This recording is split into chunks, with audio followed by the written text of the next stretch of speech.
We have restructured the courthouse room that's not really in the courthouse. And we'll move on to the next case.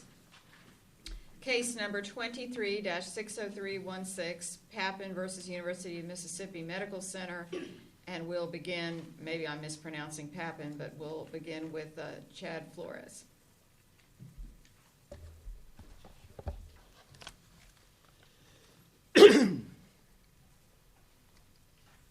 May it please the court.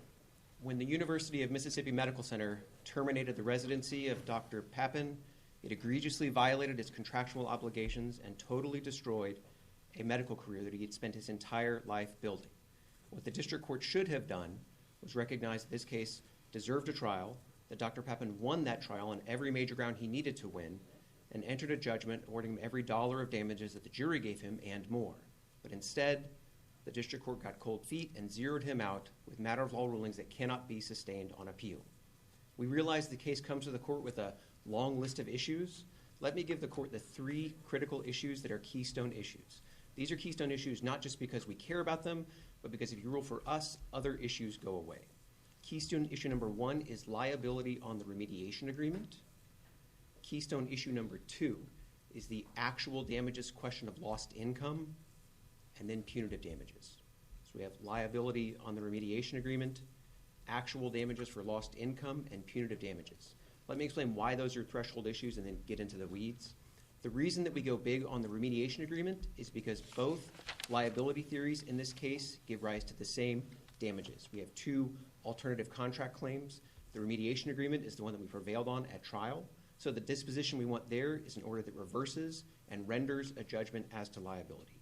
This verdict is solid. The liability part of the case can be done. If the court does that, you don't have to touch the alternative arguments we have about liability under the House officer contract. So that's threshold issue number one.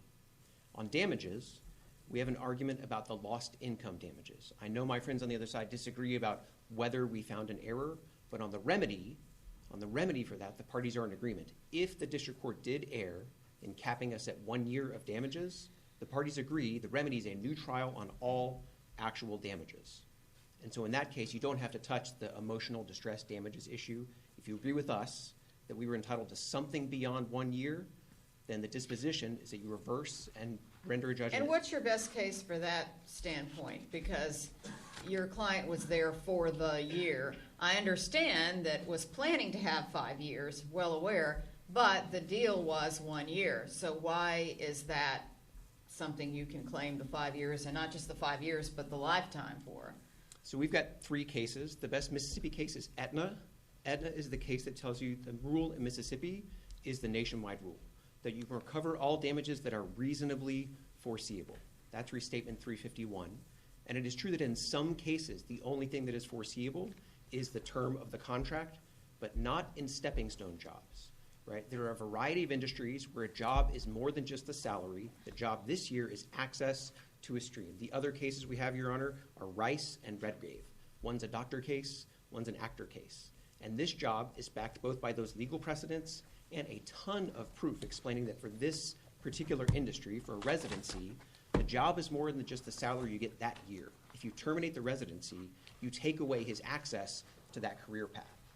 And so those are the precedents we have on our side. This court hasn't confronted the exact... How many, maybe that's somewhere in the record and I missed it, how many situations does this arise? How many people come to the place for their time that's supposed to be 5 years and end up there only 1 year for whatever reason? How frequent is that, or how much is it that everybody does their 5 years on their way to being a full-time doctor? Your Honor, I don't know that we have a percentage for you. We know that it's extremely rare for someone to not complete the course. So once you are on course, the norm is that doctors go all the way through the residency, and that would have been the norm here. We have both testimony from experts and the people with boots on the ground, and everybody says that but for this firing, this plaintiff would have gone all the way through. He was an excellent doctor, meeting all of his marks.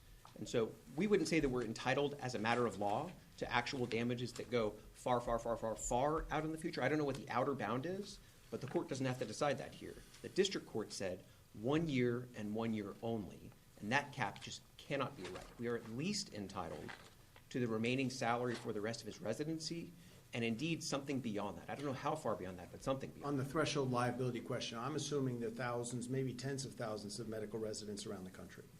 And some are absent, some substance abuse, they must get disciplined. Do you have any case law that suggests when a program director is trying to keep them and remediate, probation, suspension, that becomes their new employment contract, or it modifies the employment contract? In other words, it binds the state institution, despite whatever laws there are about state contracting. No, Your Honor, we don't understand there to be a categorical law of remediation agreements in these contexts. The question is always, what does this agreement say? It is true that most of these remediation situations involve a plan and not a contract. Often the employer will say, you haven't been producing to X level, we need you to produce to X level, and this is how we think you can do that. That's not this case. This case involves a very different situation where there is an agreement. The parties say, we have a dispute about how things went in the past. We agree to have a clean slate, and we're going to change both sides' obligations. This is a critical part of the record. But Dr. Earl, his testimony was unequivocal. He didn't have the power to terminate, right? So when he comes up with this, whatever we want to call it, performance improvement plan, academic plan, would you say it was a modification of the employment agreement with the medical center? No, Your Honor. No. The theory is two separate contracts. Okay, two separate. The theory of the case is that if you imagine the duration of the residency, we have the house officer contract that was the background sort of rules of the road for all 5 years. And then for this particular 60-day period, we had an extra agreement. Because when the parties executed the house officer contract. But agreement with whom? With the hospital. So the deal is, you will work for 60 days, and the terms are different now. These are not the house officer contract terms. These are the 1, 2, 3, and 4. But am I wrong to read Mississippi law that says when you're going to bind a public institution, these are the people that have to sign it? And otherwise you're at risk. This is I'll mispronounce it, the Weeble People's Bank case law. Mm-hmm. Correct. We don't dispute that we need to comply with their rules for who can bind. We say we did. Those rules are set forth in the faculty and staff handbook.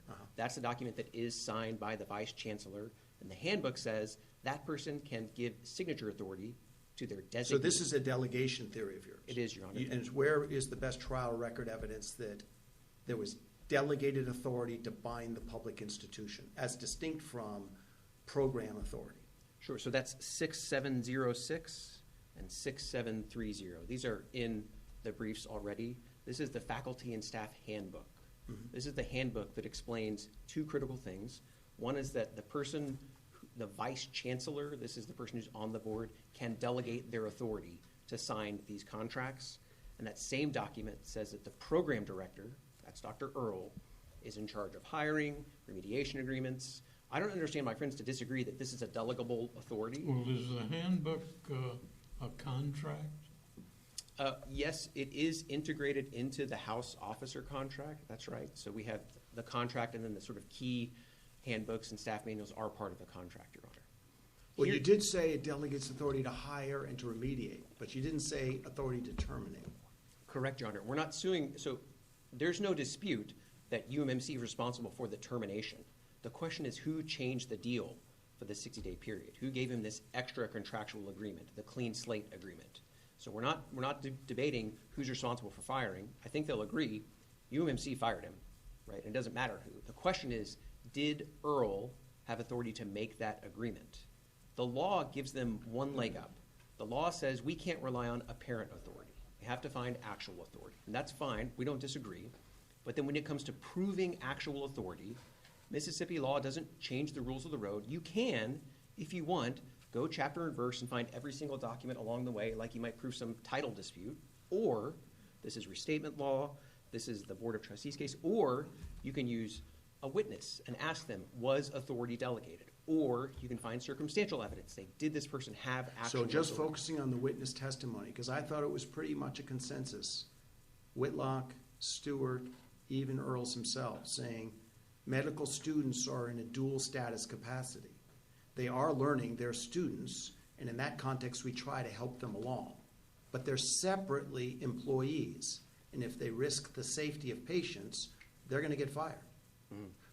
So I guess what I'm asking is, where is the witness testimony saying, no, all that testimony that I remember reading about dual status is in fact a singular thing. And what happened here was an agreement to modify the House office contract. So there's a lot there. Yeah. So we have testimony directly on the question of whether Earl has authority to execute a remediation agreement, and it's from him. Yes. We also But have I'm not disputing that. Of course, the So- program director would have to have Right, right. authority to improve the academics or whatever. So our position is that we don't have to dispute the dual sort of nature of these to win our point. Okay. The question is, what can Earl do? In that capacity, can he change the rules of the game for the 60-day period? And you say yes. Yes. That's the litany of testimony I have that is specific to this agreement. I think that there is So some appeal. what can Earl do? Can he change the employment contract? We say it's a new contract, but can he enter into this agreement, right? The remediation agreement. And bind the medical center? Correct. I think there could be hypotheticals where Dr. Earl was doing an agreement with residents that had nothing to do with this job, and we would say, oh, he can't bind UMMC then, right? If he wants to sell them a car, he's not buying UMMC. But he's in the zone of remediation. This is a process that is codified. So that's how you harmonize the coach situation and the copiers? Correct. Finish the sentence. They're the people who purported to bind, couldn't bind, but Correct. this is different because? Because the policies give Earl authority to control remediation, the process. That's the critical distinction there. I think if we flipped this to another scenario, like a corporate scenario, it would be an easy case. We would say, of course, a corporate board has authority to control the company, but we know that companies delegate their authority all over the place. You can either find all the papers or just put a witness on the stand. Okay, I'm sorry. Yes. I'm not trying to make you not finish, but you're starting to run out of time, and I want to ask, let's just assume arguendo, we end up disagreeing with you on the remediation agreement. And so that takes us back to this house officer contract issue where you had an evidentiary issue that you said would have made a difference to the jury. And that was this malfeasance, inefficiency, or contumacious conduct. What the heck does that mean? Which the jury asked. And, but the other side says, well, it doesn't matter if you didn't fire anyone else for the exact same thing. That makes no difference. What is your response to that? Our response is that the excluded evidence mattered for two relevant purposes, not the one they're trying to lead you to. This is not a case of disparate treatment. We are not arguing that it matters how he was treated versus that he was worse or better. We're arguing that the evidence showed you what the contract meant, right? Nobody knows what contumacious conduct means, and so we can look to the circumstances around the time of the contract and say, what did this company think it meant? You can find out what they think contumacious conduct meant by looking at who they fired for it and who they didn't. So it tells you what the contract meant. Well, what if UMMC said, oh, we had a lot of contumacious people, we just fired this one guy? What would you do with that? I mean, would that change what the jury needed to be told? But yes, so that tells that they were lying in our case, right? We had articulated reasons for why they fired Dr. Papin, and we wanted to find out, are they true or are they not? They said, we're firing you for misconduct X. And we said, let us show the jury evidence that when they cared about misconduct X, they actually investigated. They didn't investigate us for X, they just said it, right? That kind of evidence goes critically to show, were they telling the truth about why they fired her here? We don't care if it's better or worse. So that's the reason for the evidence, is to kind of go against their testimony to show that, wait a minute, that's not what you're doing. Correct. Now, if they get up and say, well, we just do whatever we feel like it, then I guess Correct. that would be a different thing to These consider. arguments come up in the employment cases about pretext, right? And in those cases, it's more complicated because people are arguing about relative treatment. We're not arguing about relative treatment, just what happened to this plaintiff in this case. Those are the Okay, two. and then I do have a question on the punitives. What's your best case from Mississippi that an explicit contract is, you breach it and then can get, I'm just talking about against anybody, punitive damages? What's your best case on that? So we don't have a case that puts everything together. I've got one best case about immunity and one best case about punitives. I don't think UMC disputes that we can get punitive damages on a breach of contract action, right? I don't think they dispute that. They Well, talk about immunity, but I guess I'll ask them. maybe. I So- kind of was reading that they were saying sure. that, So but there's a please case tell called, me. I don't think they're disputing it, which is why we haven't given, there's a Cascio, C-A-S-C-I-O. This is a Mississippi Supreme Court case, 327 South 3rd 59, Cascio. Cascio is a case where a breach of contract action gives rise to punitive damages because of malice. Okay. So your point is if you've shown that it is a contractual violation that's not tortious, you could get that. Correct. You And can they're prove not an independent disputing tort. that. If you prove a contractual violation that is also fraud, that gets you across the line. If you prove a contractual obligation that is breached because of gross negligence, that also gets you across the line. So that's where we get a lot of cases that talk about an independent tort. But malice, the state of mind, not an independent tort, will cross the threshold in a breach of contract action. That's what we have here. Okay. All right, thank you. You've saved time for a rebuttal. All right, and we have Paul Watkins on behalf of UMMC. May it please the court, I'm Paul Watkins for the University of Mississippi Medical Center. Our starting point is very easy, Your Honors. Dr. Papin had one contract with the medical center. Can you talk up a little? Yes, Your Honor. Dr. Papin had one contract with the medical center. It was his house officer contract. It defined the terms of his employment. It said how long the term was. It said how much he was going to be compensated. Critically, in this case, it was signed by the Vice Chancellor for Health Affairs, who is expressly authorized by IHL policy and by medical center policy to sign agreements on behalf of the institution. It was also signed by the Associate Dean for Graduate Medical Education, in this case. Was not signed by Dr. Earl. The testimony in the record is that program directors don't have any authority to negotiate the terms of house officer contracts, figure out what they're going to say, or to execute them. Now, Dr. Papin argued to the jury that the medical center breached his house officer contract when it terminated his employment in 2017, and the jury did not accept that argument.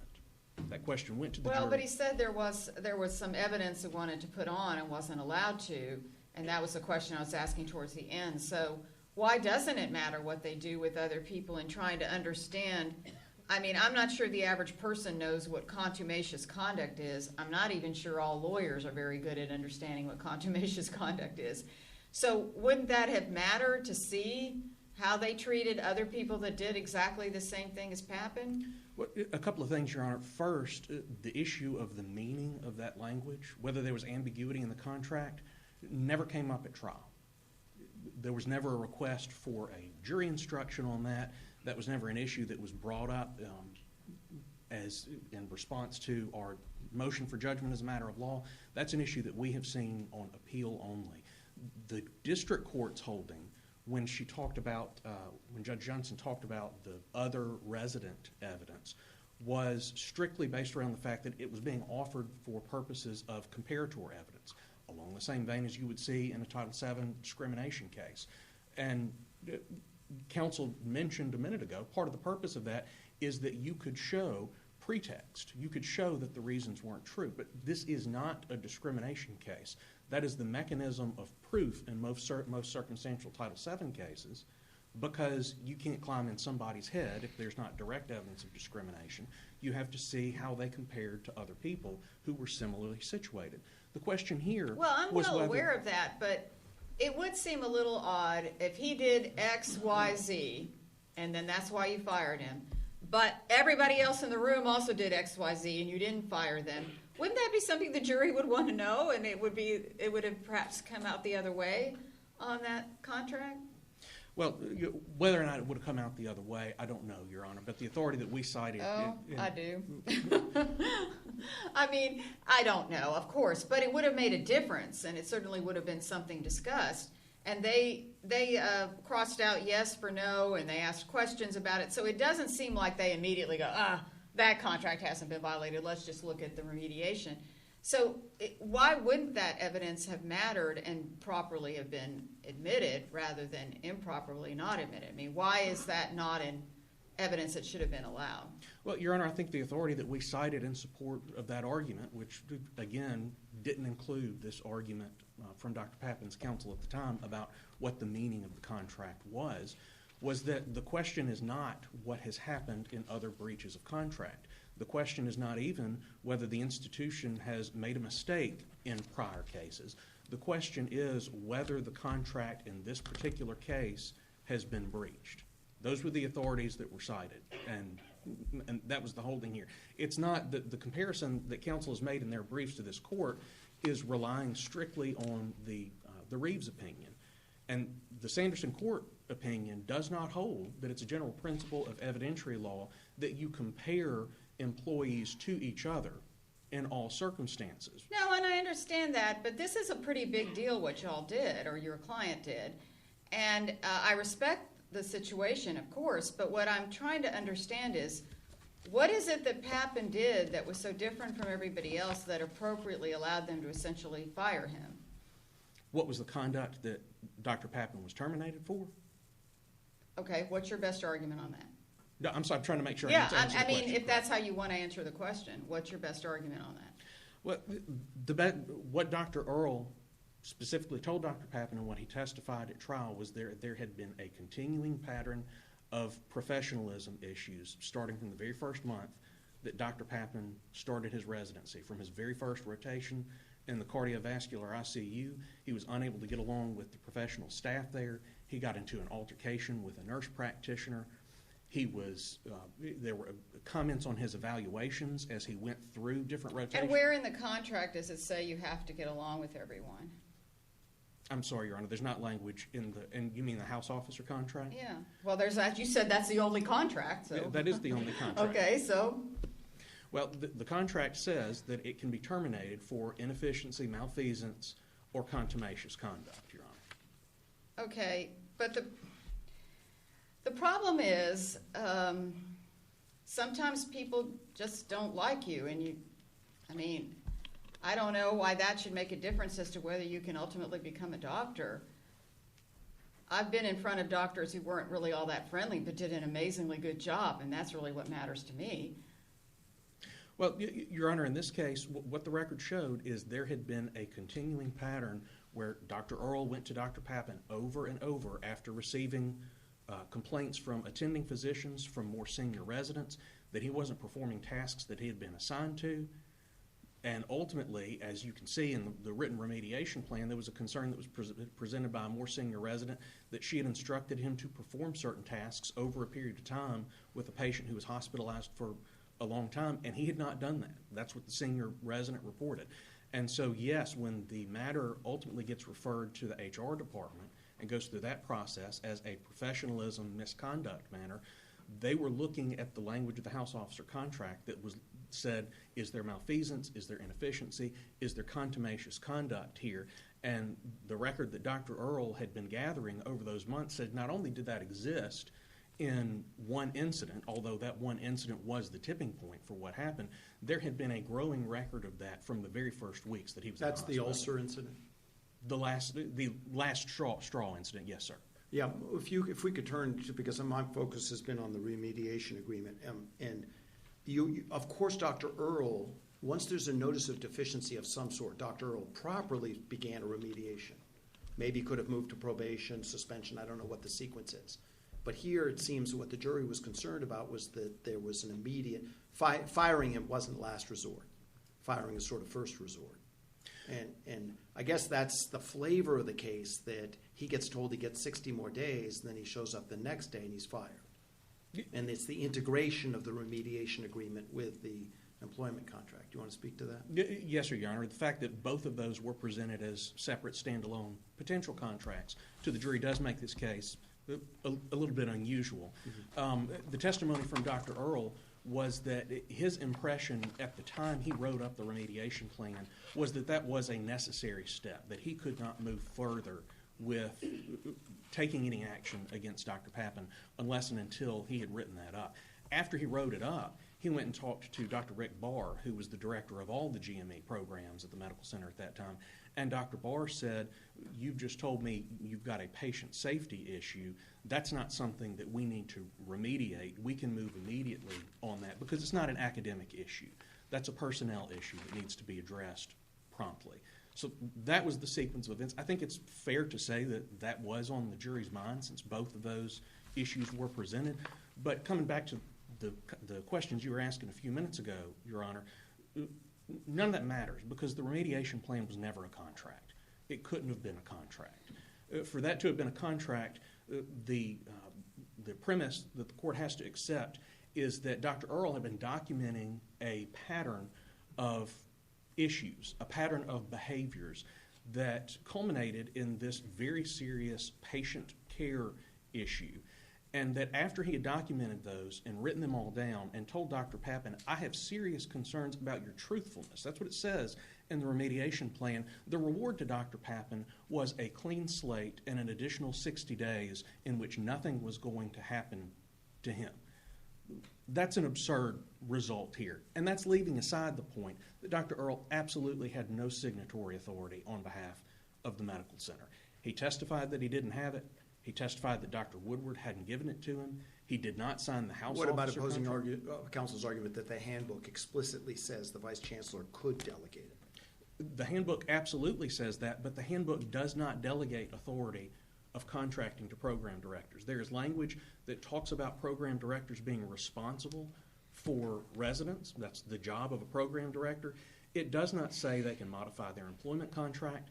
It doesn't say that they can enter into contracts on behalf of the medical center. And none of the evidence that counsel points to in their briefing, whether it be the ACGME guidelines, the conversation that Dr. Earle had with Dr. Barr, none of those things constitutes what IHL policy specifically calls for, which is a written delegation of authority from the institutional executive officer to anybody else who's going to execute a contract. The handbook lays that out very clearly, too. Nobody but the chancellor of the university or the vice chancellor for health affairs holds that authority, and it has to be delegated. IHL policy says it has to be delegated in writing, but there's no authority that anybody ever intended to delegate. Then why was that given to a jury? Your Honor, we get so many cases where everybody's saying, as you heard in the last one, this needs to go to a jury. Well, why did this one not go to why did this one go to a jury instead of not going? Your Honor, it went to the jury over us kicking and screaming about it because we were making these same arguments for judgment as a matter of law on this contract after the case in chief, after Dr. Papin rested his case, after the close of all proof. We made these arguments and said that there is one contract, and if the jury is going to consider it, they need to be instructed that the house officer contract is a contract. Now, when it was sent to the jury, the district court sent an instruction. Nobody disagreed that the house officer contract was a contract. So the jury was just asked, did the medical center breach this contract? For the remediation plan, the jury was asked to find whether a contract existed first, and if so, did the medical center breach it when it terminated Dr. Papin's employment? The problem with that, number one, we had already argued to the district court that there was no evidence in the record on which a reasonable jury could rely to find either that there was capacity for Dr. Earle to enter into that contract on behalf of the medical center or that there was separate consideration to be able to make it a new contract. And the jury wasn't instructed about that authority or capacity. At trial, what do you recall? Were you arguing it was bylaw 707 or 801, or is that a distinction without a difference? My recollection, Your Honor, is that we were focusing on IHL bylaw 707 and that the district court, when they were looking through the bylaws, also said that the 800s could apply because it relates to employment policies. The district court ultimately reached the right conclusion on that and said, at the end of the day, it's an academic question. It doesn't matter if 707, it doesn't matter if 801 apply, because even if you assume that 707, which requires the delegation from the vice chancellor to be able to sign agreements, is not the applicable bylaw, but the 800 level is, that requires the approval of the Associate Dean for Graduate Medical Education, which again makes sense because the Associate Dean for GME signed the house officer contract to start with. So it doesn't matter which bylaw you're looking at. The appropriate person with authority never delegated any of it to Dr. One Earle. of the problems to me, though, is that because both of them were before the jury did seem to be having some trouble with the house contract. They went back and forth, they asked questions, but because they had the remediation and they apparently all were able to agree on that, they ended up doing what they did. It's a little bit like whether you're going to ask the jury about murder and manslaughter or just murder versus no murder.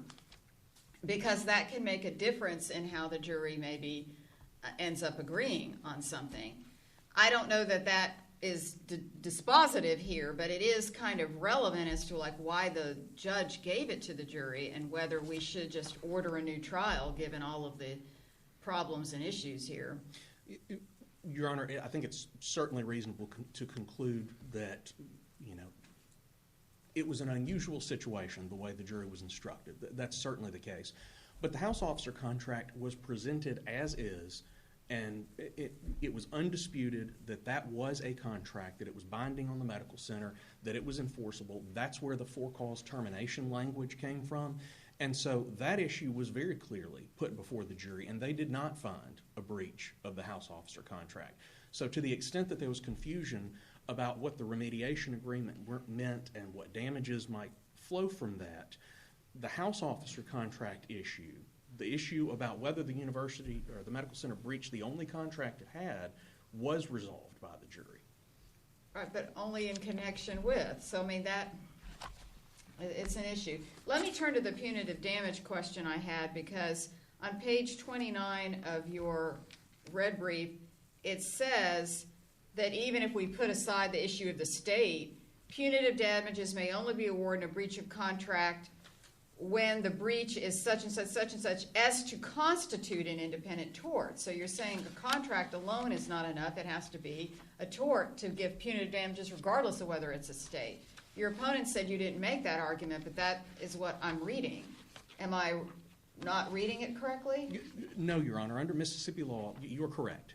Under Mississippi law, a breach of contract by itself, I owe you $100 and I don't pay it, that's not enough for you to get punitives. That's correct. There has to Even be, if it's obvious I was supposed to pay it today and I never did, or I was supposed to pay it yesterday and I did not, I could certainly lose the $100, but you couldn't also get $100 million for punitives. you can intentionally breach a contract all day long and it not rise to the level of a tort, such that punitive damages, or the people intend to make the business decision to breach contracts all the time.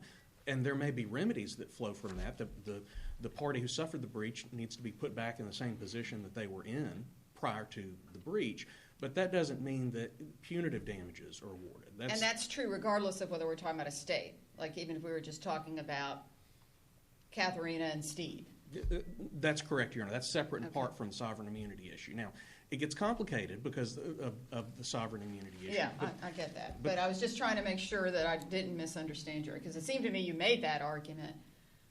Well, and I think the district court also got this correctly. It's not entirely straightforward because you have to kind of patch together several different authorities. I'm not sure our Mississippi Supreme Court has been 100%, I don't want to say clear, they just haven't had the opportunity to directly speak on this. But if you bring a claim for breach of an express contract and you are also making a claim for punitive damages based only on that claim for breach of an express contract, that's a claim for tortious breach of contract. That's what the tort is. When the case law says you must show such ill acts that rise to the level of an independent tort, the court uses the exact same language to describe what a tortious breach of contract is. So the request for that type of damages takes it out of the realm of a normal breach of contract, and it provides a tort remedy because what you're talking about is tortious conduct. Okay. And Your Honors, I see my time is starting to run out. I've touched briefly on the fact that Dr. Earle didn't have any authority, and we've gone over this in our briefs. There's absolutely nothing in the record that says that he has the authority. The ACGME guidelines don't say that. There are 40-plus pages of ACGME guidelines. There are a lot of musts. There are a lot of shalls. There's nothing about remediation agreements for residents, much less anything that says that remediation agreements, program directors must have the authority to bind the institutions to them. Their experts did not testify that Dr. Earle had authority to bind the medical center to a contract. The assumption here is that if there is something called a remediation agreement, it must necessarily be a binding contract. But that's just not the case, Your Honor. Performance plans, like the district court recognized that this was, occur all the time. They can be signed, they can be unsigned, they can be verbal, they cannot. This piece of paper did not create a binding agreement because at the time Dr. Papin signed it, he was already employed. He didn't need another agreement for 60 more days of employment. Okay. I just want, since you only have a minute left, do you want to cover anything about actual damages if we were to end up agreeing that the remediation contract was a contract? Do you have anything to say about actual damages? This is the lost income damages. Whatever you want to say on. I'm just asking if you have something to say on actual, because we already talked about punitive. Yes, Your Honor. Just very briefly, the district court did not hold that consequential damages were never available in a breach of contract action. It held that when a contract provides for a certain term of performance, the actual economic damages that flow from that contract are limited to the term of that contract. If there's a 1-year employment contract, the actual economic damages for that contract are going to be the salary that was unpaid for that contract. That's the $14,000 or so in this case. The Harrison case that the district court cited actually recognized that there were categories of consequential damages that could be awarded. It's just not actual economic damages, and that was the district court's holding in this case. Okay. Thank you, Your Honor. Thank you. We'll now hear the rebuttal.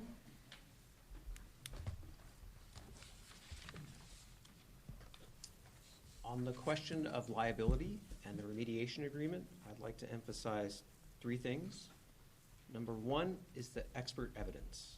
We highlighted this in our reply brief. There was an expert who studied all of the facts about this case, knows all about how hospitals work, and opined that program directors have authority to enter into remediation agreements with residents. Did he make any distinction between private hospitals and state-run hospitals?